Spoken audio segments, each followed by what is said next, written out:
So that link will lead you guys to a website, Argus Lab. So that website you guys can buka, download and install it. It's free. It's widely used in chemistry for computational chemistry.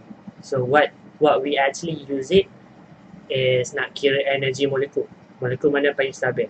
Okay, contohlah orang buat ubat. Contoh vaksin untuk COVID-19. Bila orang buat, dia orang tak akan buat je satu je. Dia orang akan buat banyak iteration. Banyak kalau you nanti belajar pasal isomers, you maybe ada the compound is belah depan ataupun belah belakang.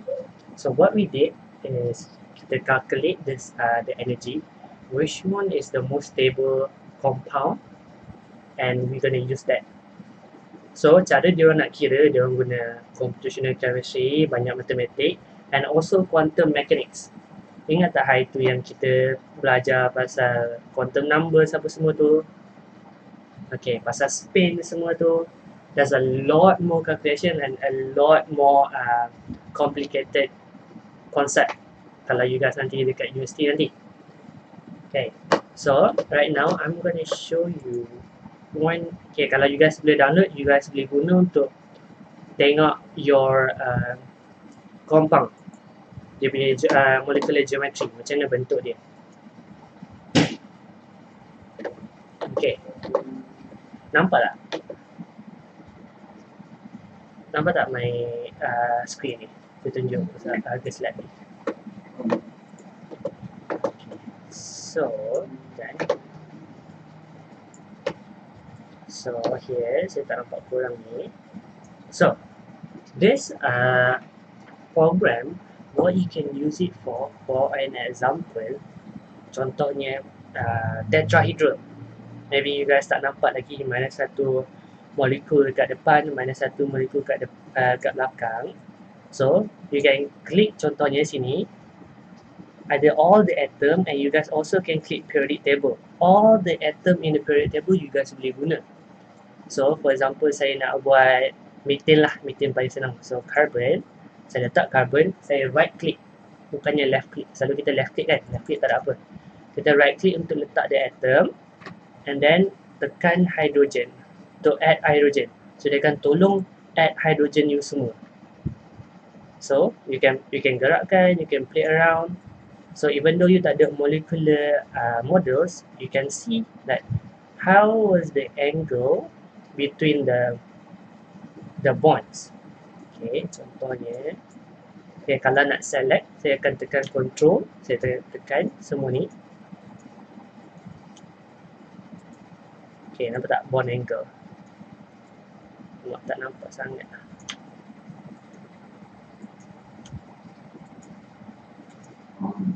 Okay.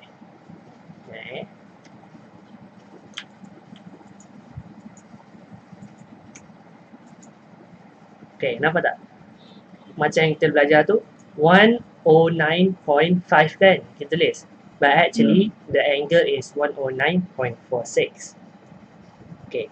How those people know that it is macam ni?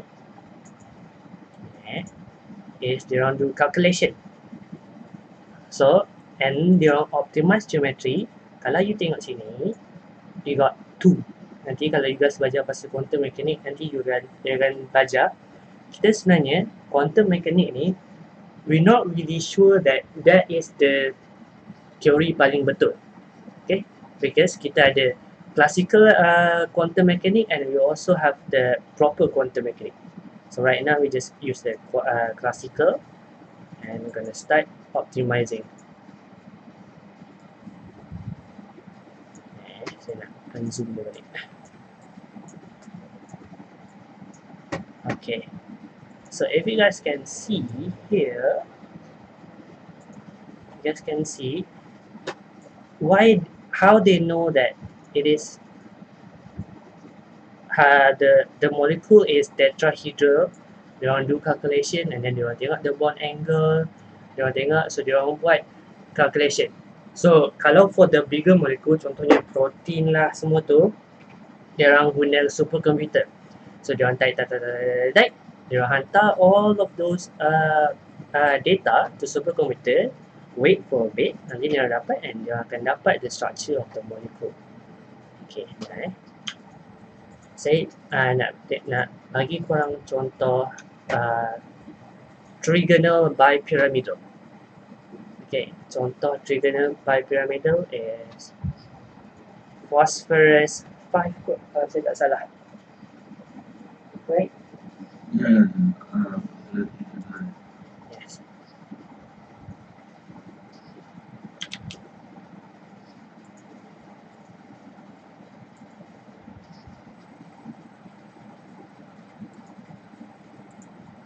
So, and then I see this.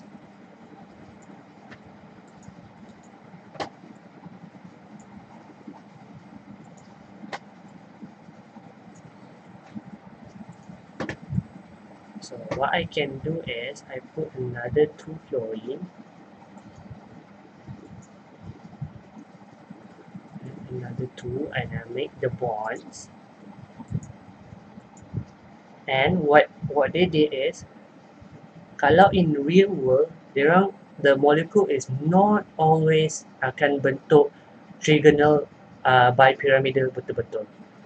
So if you guys can see, kalau I put the geometry,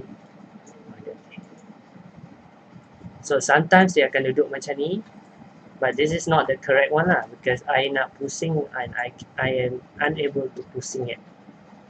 Wait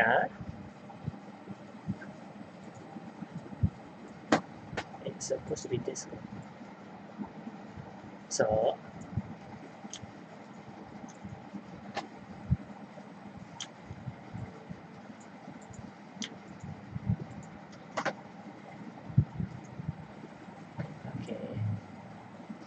so apparently in real world, like if you put the general area where the molecule would be,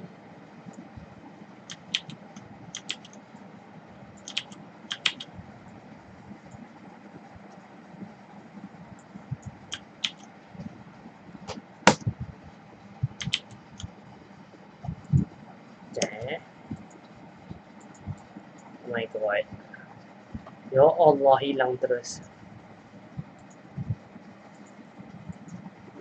Okay, here. Okay. So I'm gonna cut this and I'm gonna put the bonds back. So and I'm gonna optimize balik. So if you guys can see, kalau in real world, diorang tak betul-betul duduk macam trigonal bipyramidal. Okay? Okay, because actually diorang duduk a bit bent. Kalau you ingat, VSEPR, kita nak minimize the molecule as far as possible. Okay, you guys ingat tak what's the bond angle for trigonal bipyramidal? Yes, they're the 120 for this 3, and then this supposedly 90 degrees kan? Tapi based on VSEPR, diorang nak duduk jauh as possible untuk minimize the repulsion. So far, untuk you guys punya syllabus, you guys just tahu dia akan duduk macam trigonal bipyramidal lah. I'm just showing you guys, in real world, diorang tak duduk macam trigonal bipyramidal.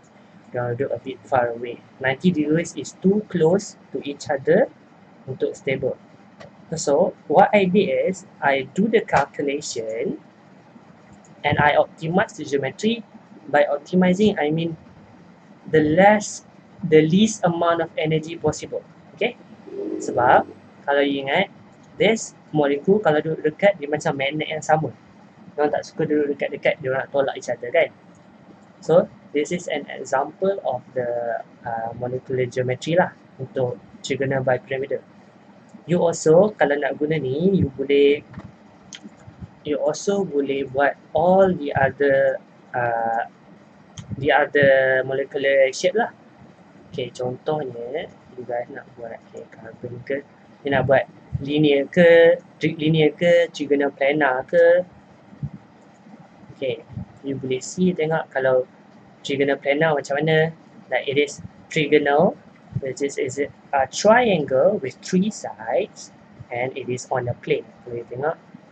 And also linear, yang macam tadi trigonal bipyramidal, octahedral, semua you boleh buat.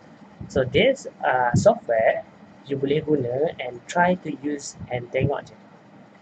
So the easiest way lepas you buat, you tekan calculation, optimize geometry, ambil UFF, which is force field, and you can letak until 1000 because 100 selalunya tak cukup for the minimum steps, and you tekan start and dia akan start optimize. Kalau you tengok bond angle dia pun sometimes dia lagi pendek, sometimes lagi panjang. Okay, macam hari tu kita ada belajar single bond, double bond and triple bond have different strength and different length kan. Ingat tak yang mana paling panjang? Ingat tak?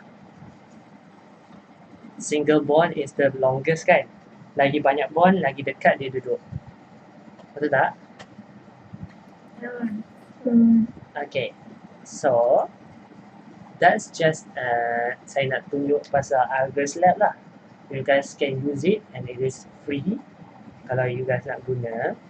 It's a fun software untuk you guys tengok molecular geometry. You boleh tengok dia punya bond angle, dia boleh tengok dia punya bond length, semua tu. And there's load of tutorial dekat internet cara nak guna. So now saya nak bincang tutorial. Okay, boleh tak semua keluarkan buku tutorial? Boleh. And then buka muka surat 38. Tutorial saya 38, and I'll give you 10 minutes untuk buat bukan 38, 7.2 muka surat 42. Saya nak you guys buat nombor 3 for AlCl4 minus and NH4 plus and O3 minus ions. So dia nak molecular geometry. Can you guys do it for 10 minutes? I'll give you time for 10 minutes untuk these 3 atoms, 3 molecules, buat and try to figure out what's the molecular geometry. Nanti kita bincang. Boleh? Kita boleh. Okay, do it now. So apa yang saya nak is molecular geometry and bond angles, and also lukislah the molecular geometry. Nanti kita buat together. So remember, the first step untuk buat molecular geometry is always buat Lewis structure. And the first step nak buat Lewis structure is kira valence electron.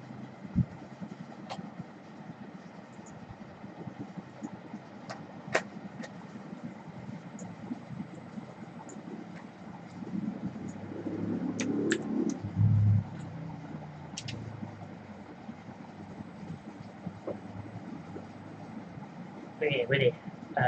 126 kita bincang. Oh, kalau korang dah habis awal, kita boleh bincang awal. Because we can bincang chemscore sekali tu ni. Korang ada sini kan? So, buat kan? Ada. Okay. Because saya dengar soal Lutfi je dia tadi. Okay, good. So, buat sekarang and then kita bincang.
So I think sikit lagi apa?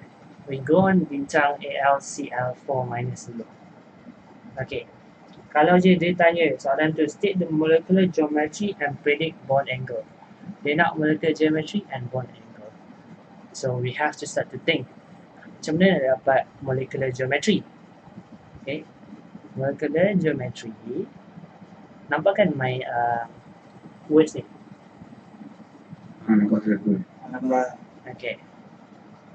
Molecular geometry kita dapat from Lewis structure kan? Lewis structure. Ya. Nak dapat Lewis structure, we have to get dia punya valence electron dulu. So, the first thing, kita kira valence electron dia.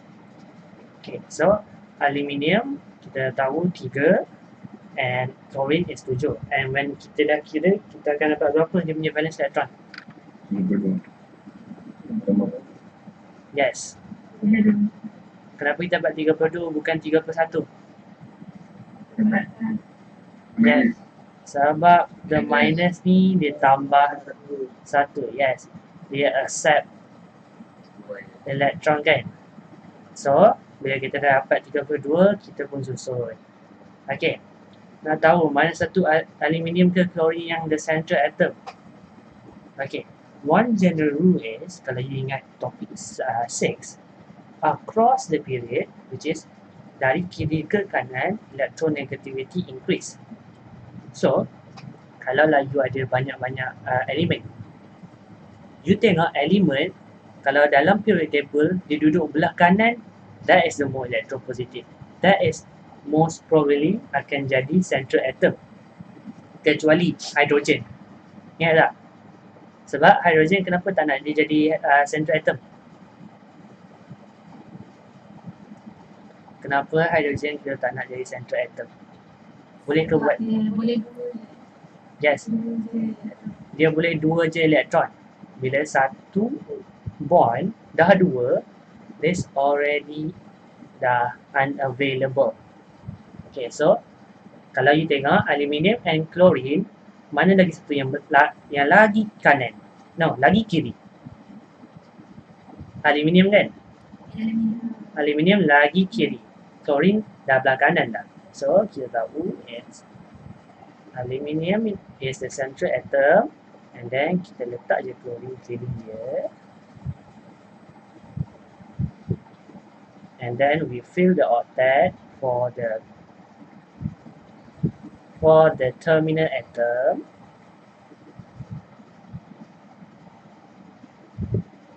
And then we should have used all 32. I don't think I need to explain to you guys how I use all this 32 electron. You guys boleh kira. And now, from that, kita boleh. And now barulah kita boleh lukis molecular geometry. So, cara nak lukis molecular geometry, you mesti kira dekat this dekat the central atom ni, berapa banyak pairs of electron dia ada. So, berapa banyak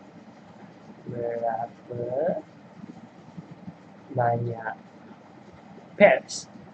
So, saya cakap pairs bukan hanya bonding pairs, termasuk lone pair and bonding pair. So, kalau you tengok, lone pair dia tak ada kan? Kosong. Bonding pairs, dia ada 4. So, kalau 4, dalam hari tu kita belajar linear, trigonoplanar, tetrahedral. Kalau 4 ni equivalent tu apa?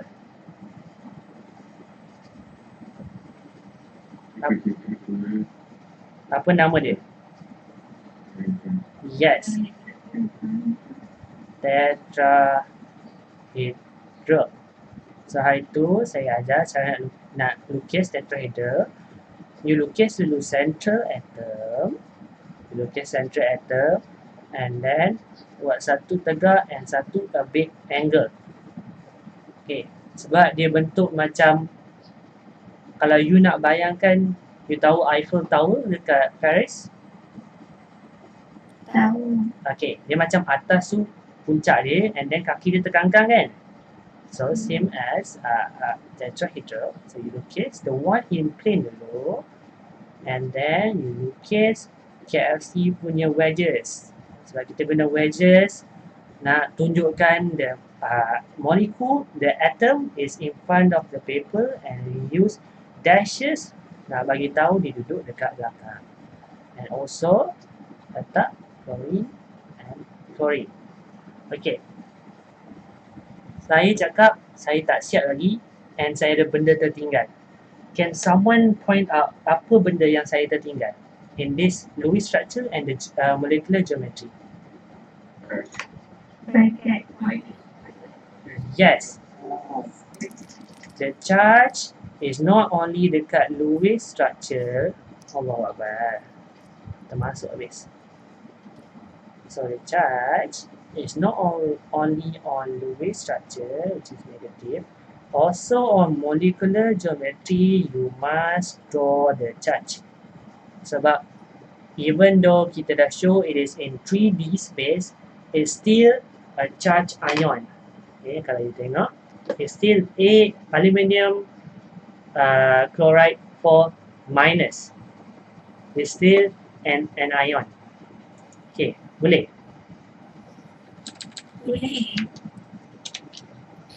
So now we go on to the second one. NH4 plus. Okay. NH4 plus. Berapa dia punya valence electron? Valence electron untuk NH4 plus. Yes, very good. Kenapa dia bukan 9? Even though N is 5 kan? Charge tolak 1 elektron. Okay, so dia 8, kita buat Lewis structure dia. And Lewis structure, okay, tak kisah kalau awak nak susun siap-siap macam bentuk tetrahedral, tak kisah. Lewis structure tak penting awak susun macam mana, tapi mostly is kiri, kanan, atas, bawah lah. Ataupun kalau macam trigonal pyramidal, maybe you ada lagi satu, ataupun octahedral you ada lagi satu. Tapi untuk Lewis structure tak penting you punya jarak antara this one, tak penting, asalkan ditunjuk berapa bilangan terminal atom, berapa bilangan bonding dia, berapa bilangan Lewis, berapa bilangan lone pair dia. Okay. Sebab dekat molecular geometry yang penting dia punya bond angle. Oh, tadi saya lupa tadi untuk yang ini. Untuk ini berapa angle dia? Untuk this berapa angle dia? Yes. This is the only weird angle yang you guys kena hafal. 109.5. Okay, so ini kita dah complete kan, and then jangan lupa charge. And also this one, bila dia berapa electron pairs yang ada dekat terminal atom dia? Berapa? So 4 it is tetrahedral. Can you guys buka camera and show me your drawings? I want to see your drawings of tetrahedral.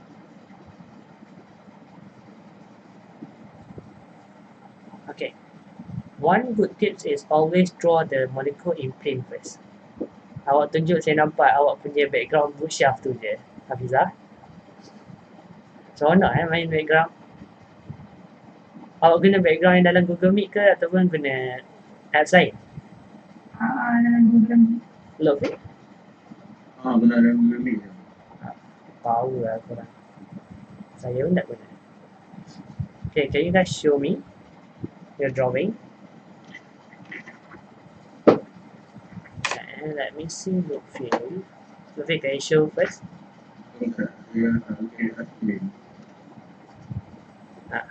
Lukisan make sure betul, because can Hafizah show? Okay, good, very good. Okay, field. Yes, very good. Okay. Yeah, very good look field. Sekejap okay. Yes, very good. Ada charge, bagus. Okay, good juga. Terakhir, yes. Okay. I think most of you guys dah tunjuk. Okay, tengok atik tak nampak sangat. Tapi tak apa. Okay, you pun nampak. Okay, good. Okay. Now, one thing I want to take note. Okay. The first thing that you guys should always draw is draw the one yang in plane. Okay. Kalau linear, contohnya linear, semua atom is in plane kan? Contohnya is carbon dioxide. Semua in plane. Okay, don't worry. Kalau trigonal planar pun semua it is in plane. Contohnya BR3. Okay, semua in plane. So, you tak payah risau. The one yang you guys perlu fikir which one is in plane is, for example, tetrahedral, trigonal bipyramidal, and octahedral. Okay, draw the one in plane first. Okay, so contoh tetrahedral is 2 in plane and 2 depan and belakang. Untuk trigonal bipyramidal, you always draw the T first. So X, X, X, and then baru yang satu depan, satu belakang. Okay. And octahedral, you draw macam axis kan? So one in plane, the second one in plane, and then you draw macam axis hari tu bentuk X.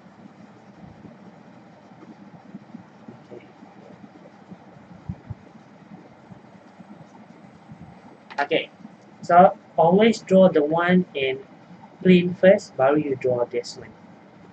Okay, so sebab nanti I think SEM 2 you guys akan masuk organic chemistry, you guys akan belajar pasal isomers. When you guys belajar pasal isomers ataupun stereoisomers, this wedges, this dashes is very important because even though it is the same element, same molecule, the orientation in space boleh berbeza and it will become different elements.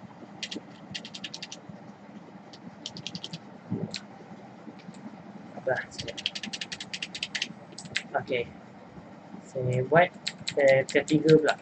Soalan ketiga dia tanya apa?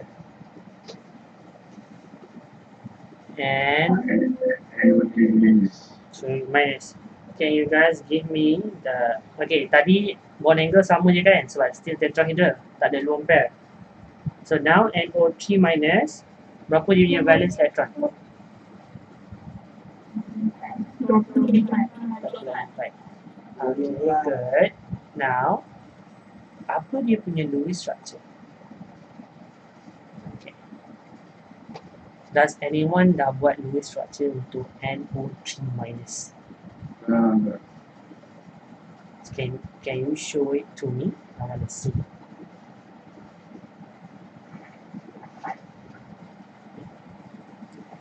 Syafiqah tunjuk. Syafiqah, awak tunjuk apa Syafiqah? Tak nampak lagi. Okay, Syafiqah tunjuk the Lewis structure. Okay. Okay, Syafiqah. That's betul, trigonal planar and then jalur field. Saya tengok awak punya. Okay, look very good. Lewis structure. That is right. Okay. One thing untuk ingat buat Lewis structure. Okay, you always, kalau possible, if possible, you always nak complete octet for everything. So, kalau you tengok, you dah letak oksigen 3 kan? You still nampak my words kan? Betul tak? Yeah. Okay, and then, okay, good. You try to complete the octet for terminal atom kan? 1, 2, 3, 4, 5, 6, 11, 13, 14, 15, 16, 17, 18, 19, 20, 21, 22. So, We dah guna all of the valence electron. You know, tak ada dah nak letak dekat central atom ni. Tapi macam saya cakap, hari tu kalau boleh you nak completekan octet. Everyone nak completekan octet. So hari tu saya cakap cuma hydrogen and group 17 sahaja tak boleh buat double bond or triple bond. So now kita nak try to complete the central atom, okay, untuk the nitrogen ni. Kita tengok determinant atom is not hydrogen or group 17. Sebab oksigen dia group berapa? Group berapa oksigen? Yes, very good. So it is group 16. It can make more than one single bond. So untuk completekan dia, you boleh pilih mana-mana. Take the lone pairs and turn it into a double bond. So your Lewis structure should look like this. Okay.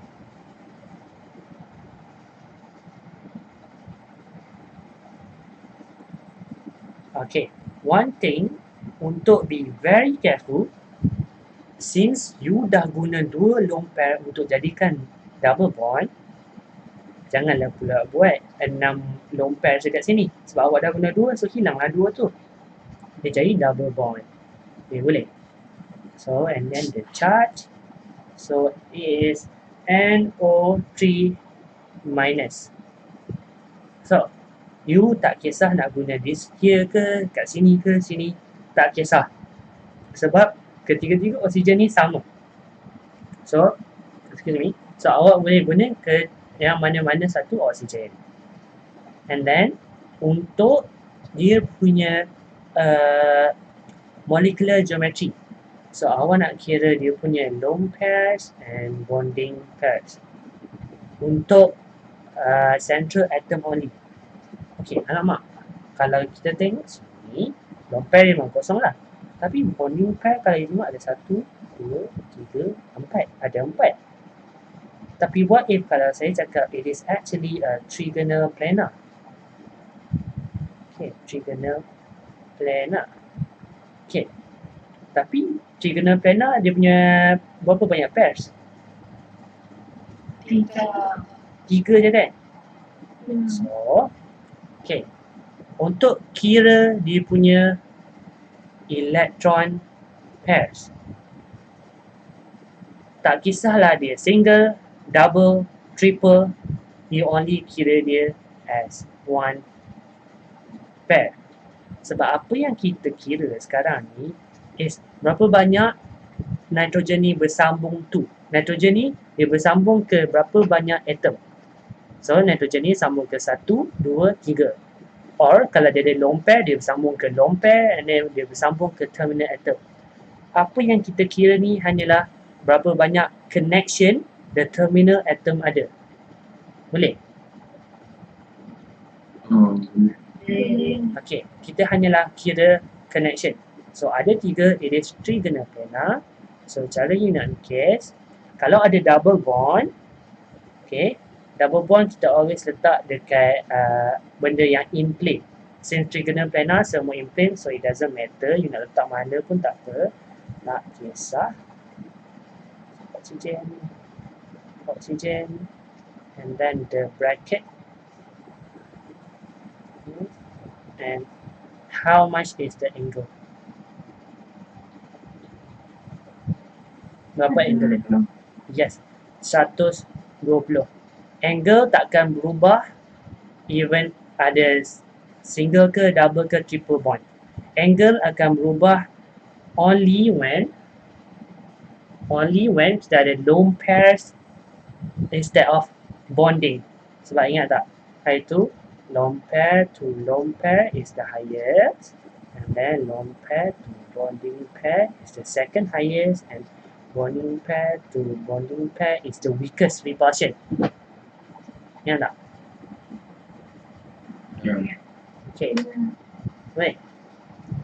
So, can you guys habiskan 7.1 and 7.2 slowly lah. But siapa yang tak siap lagi assignment, buat 2 assignment. And then, can you guys buka surat 39? Siap? Tengok, chemscore. Chemscore muka surat 39.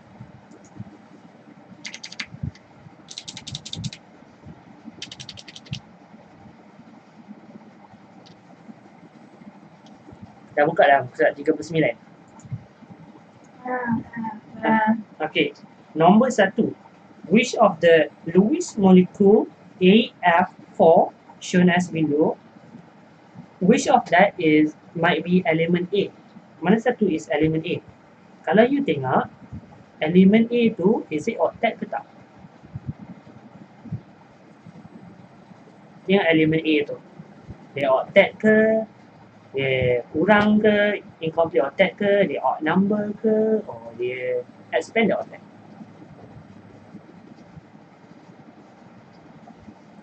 Cuba tengok.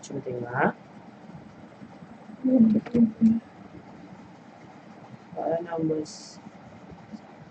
Page 39.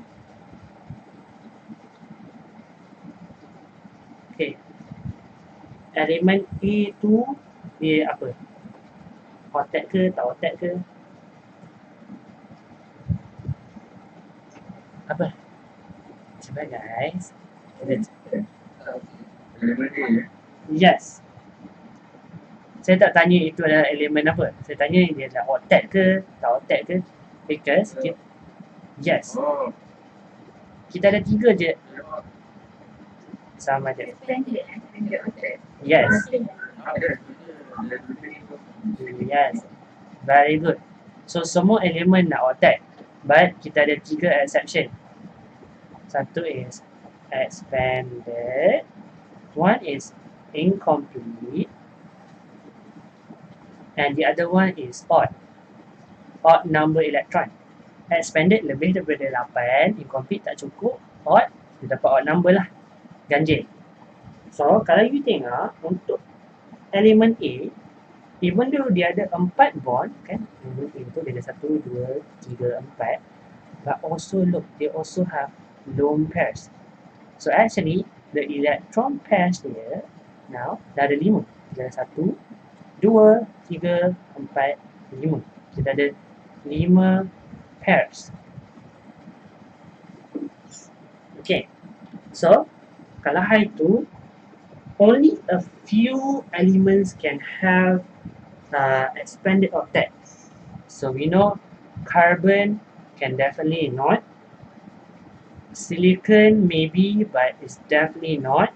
So it's either phosphorus or sulfur. Okay. Macam mana you nak tahu is either phosphorus or sulfur? Okay. What's the technique nak jawab soalan macam ni? And actually, kalau you tengok dekat structure tu is already given you a clue. You tengok structure tu, try kira what information you can get from the molecule, from the structure of this.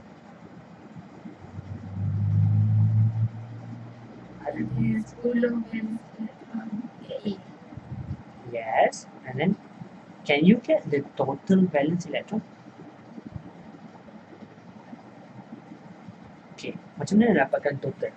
Okay, kawan you guys dah point out kita ada 10 valence electron dekat A. 1, 2, 3, 4, 5 kan?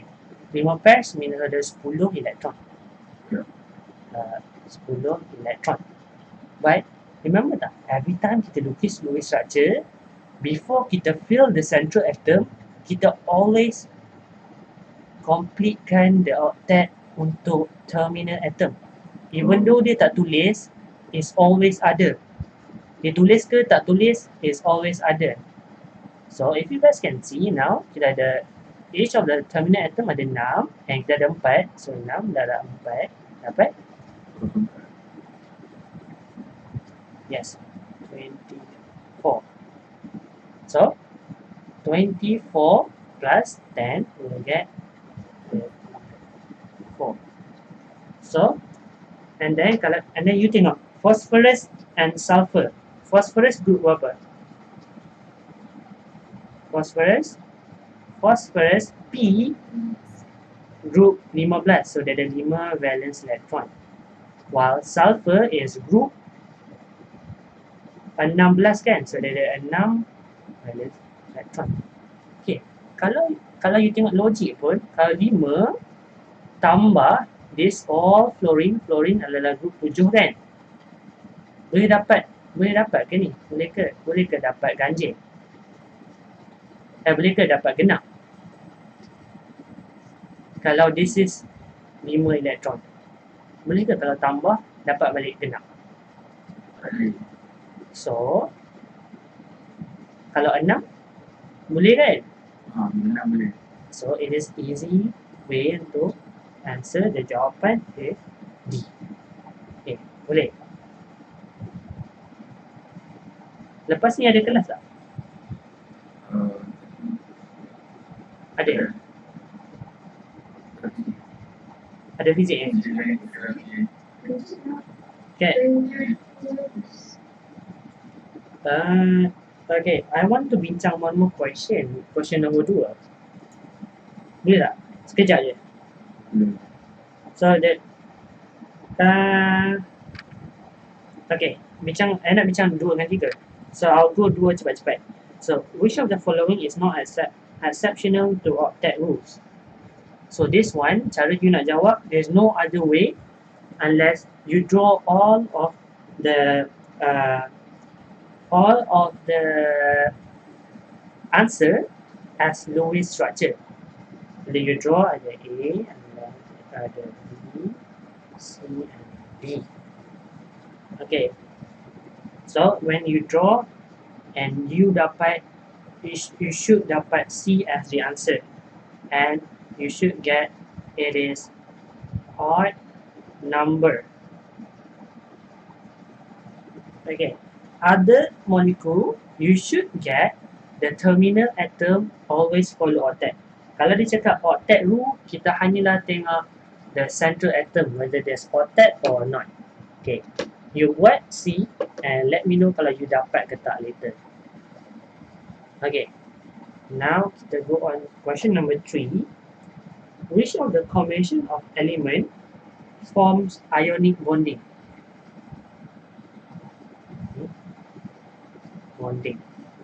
Okay. Untuk beza ionic form covalent, kita ada 2 bond kan? So ada ionic and covalent. Covalent can be any other bonds. But ionic is special. The electronegativity difference must be bigger than 2. Or sometimes, this is the most accepted lah. Kalau tak ada yang bigger than 2, kita look for bigger than 1.7. But most of the time, kita akan tengok bigger than 2. Okay. This means that you have to tengok electronegativity table, and then you kena tolak satu yang elektronegatif, tolak kepada elektropositif, dan cari yang mana beza paling tinggi. Or, okay, the other way untuk jawab this kind of ionic bonding, you nak tengok mana satu akan form ionic bonding. Dalam banyak-banyak jawapan tu, dia ada boron fluorine, carbon fluorine, potassium bromine, sulfur oxygen. You keluarkan you punya periodic table, okay. You tengok yang mana jarak dia paling jauh. By jarak paling jauh, okay, stop presenting. By jarak paling jauh, kalau you guys tengok, saya nak jarak paling jauh maksudnya antara the one element and the other element. Lagi jauh jarak dia, lagi tinggilah electronegativity difference. Sebab kalau you ingat, across the group, electronegativity increase as atomic radii decrease. So, kalau ikut logik, kalau elemen tu dekat, dia orang punya electronegativity tak banyak beza kan? Tapi kalau elemen tu jauh, electronegativity dia orang akan banyak berbeza kan? So, kalau you tengok this A, B, C and D, okay, which one of the following elemen dia paling jauh antara each other. Between boron and fluorine, and then carbon and chlorine, potassium and bromine, sulfur and oxygen. Mana satu yang paling jauh? Yes, sebab potassium is group 1 while bromine is group 17. Paling jauh. That's the easy way. Kalau untuk soalan objektif lah. Kalau dia tanya kenapa, you kena cerita pasal dia punya electronegativity difference. So the way is, you kira, you tolak electronegativity, contohnya untuk bromine. So bromine is 2.96, while potassium K is 0.82. Kalau you tolak, you will get 2.14 electronegativity difference. So it is bigger than 2. So it will form ionic bonding. So kalau dia orang beza sangat electronegativity difference, instead of sharing, bromine ni lebih suka untuk ambil terus. Bromine terus nak ambil terus elektron tu instead of share. Jadi selfish sikit bromine ni, so dia nak ambil terus. Potassium ni tak apalah, dia pemudah, dia bagi sebab dia baik elektropositif. Okay, boleh? I think that's it for today's punya class. What I want to do is, later today I will upload jawapan untuk chapter 6. So chapter 6 is nothing much. All you have to do is baca and understand. Just memorize kalau across the group and down the group. Diorang akan always tanya across the group and down the group. That's the only thing. And kita only can describe it by dia punya Z effective and shielding effect. Nothing much. And kalau you guys ada yang tak faham, can tanya me. Later I'll upload the answer. And so far, ada any problem with the assignment? Tomorrow is the due date. Pukul 12 tengah malam, the submission will be closed lah. 12 tengah malam besok. So Jumaat 12 tengah malam. Bukannya 12 tengah malam hari ni. Besok. That's the final. And that's when your mark will be given. So far, I've checked people yang dah hantar draft semua. Everything is okay. Just that kalau nak panjang ke pendek ke, janganlah panjang sangat sampai lebih daripada 5 minit. 5 minit is okay. Mau pendek sangat, kalau 2 minit pun okay lah. Do you have any more question? Tak ada apa-apa. So, kalau tak ada apa-apa, siapa yang dah habis tu, start buat dia punya tutorial. And tutorial for chapter 6, yes, check jawapan. And chapter 7 buat 7.1 and 7.2. 7.3 kita akan masuk minggu depan. Okay, that one kita akan belajar pasal polarity. Oh, Okay.